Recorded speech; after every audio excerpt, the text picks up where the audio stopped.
বাজ পড়লো যে আমার বাড়ির মিটার এটা সব ঘুরে গেছে, তোমাদেরকে দেখাচ্ছি দাঁড়াও।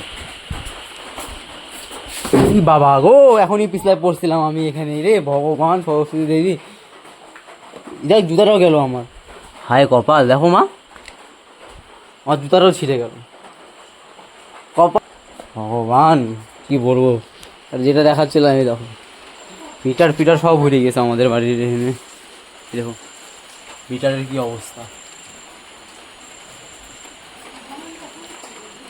এখান থেকে পুরো উড়ে গেছে, মিটার ফাইটে গেছে আমাদের মিটার রেখেছি।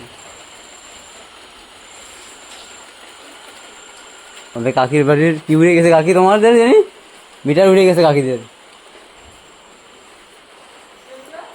প্লাস এখানের এই জিনিসটা উড়ে গেছে। হ্যাঁ মিটার চ্যাপ্টা হয়ে গেছে, এখানে টিনটাও উঠে গেছে, যে টিনটা আর্থিং হচ্ছে নাকি না, এখানে টিনটা এত জোরে বিদ্যুৎটা মারছে যে টিনটাও উড়ে গেছে, এখানে ফুটা হয়ে গেছে নাকি, হ্যাঁ এখানে এই যে ফুটা হয়ে গেছে এখানে জায়গাটা, টিনের জায়গাটা কীভাবে বাসটা মারছে ভাবতে পারো, বাপরে বাপ সব কিছু উড়ে গেছে একবারে। এদিকে উড়ে টুড়ে কয়ে গেছে, কারণ লাইটটা ছিল আমার কাছে কিছুক্ষণ আগে, লাইটটা আমি ওই ফেলাই দিলাম জানি।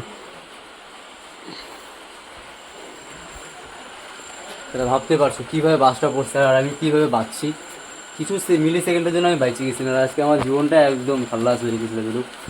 এখনও আকাশের দিকে বাজ পড়তে আছে, আজকের দিকে অনেক জায়গায় বাজ পড়ছে, অনেক জায়গায়, আর যেভাবে বাসগুলো পড়ছে অনেক খারাপভাবে, কার কার বাড়ি কী কী ঘটনা হয়েছে ভগবান জানে, সকালে দেখা যাবে সেসব বিষয়।